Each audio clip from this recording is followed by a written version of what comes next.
Hello, my name is Aiaal Андреев. I am a pupil of the 4th grade Suntar Secondary School number 3. For almost any person, there is nothing more important than their family.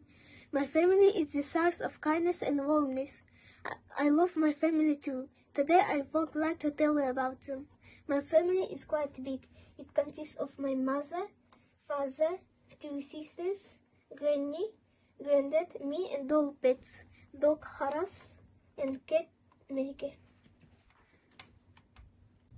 My dad's name is Grigory Alexandrovich. He is the head of our family. He works in the company airports of the north. To my mind, my dad is the best man I have ever met. My mom's name is Olga Valentinovna. She works in the local epidemic prevention station.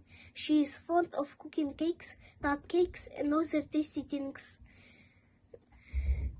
My elder sister Lilia is a pupil of Suntar Gymnasium.